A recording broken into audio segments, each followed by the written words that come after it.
और ये जो लोग जो कह रहे हैं ना ये वो सारा, ये सब बकवास है। ये सिर्फ इंसान को जो है ना।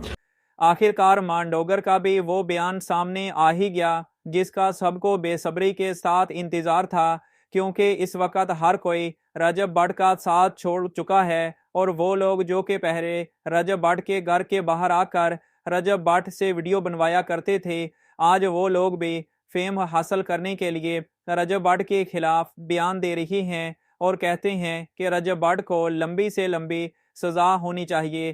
तहम इस मुश्किल वक़्त में जब रजब भट्ट पर 295A और 295C लग चुका है, तो इस वक्त रजब भट्ट माफिया भी मांग रहा है, लेकिन कोई भी रजब भट्ट को माफ नहीं कर रहा।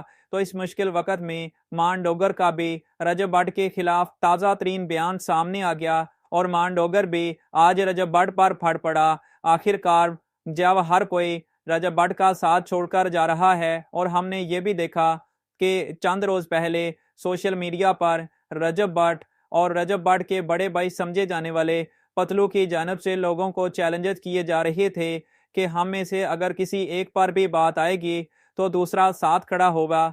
जबकि पतलू की जानब से कहा गया कि जब रसूल पाक सल्लल्लाहु अलैहि वसल्लम पर बात आएगी तो वो रजब भट्ट का साथ किसी भी सूरत नहीं देंगे। और रजब भट्ट जो कि कुरान पाक पर हाथ रख कर माफिया मांग रहा है, लेकिन रजब भट्ट को माफ़ नहीं किया जा रहा।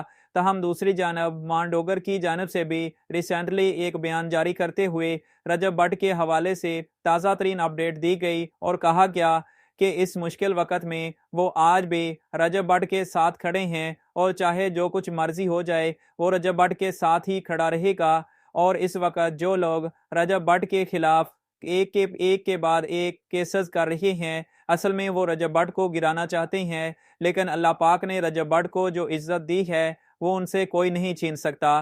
तहम रजब भट्ट ने इतनी माफ़ियाँ मांगी हैं, क्या आप रजब भट्ट को माफ़ करेंगे या नहीं?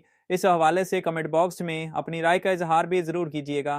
समझो कि डिग्रेड करने वाली बात है, उसमें मुझे एक शेर आ दिया, एक शेर मुझे याद आ गया। एक ही शख्स को गिराने में लगे हुए हैं, एक ही शख्स को गिराने में लगे हुए हैं मेरे शहर के कुछ गिरे हुए लोग। एक ही शख्स को गिराने में लगे हुए हैं मेरे शहर के कुछ गिरे हुए लोग।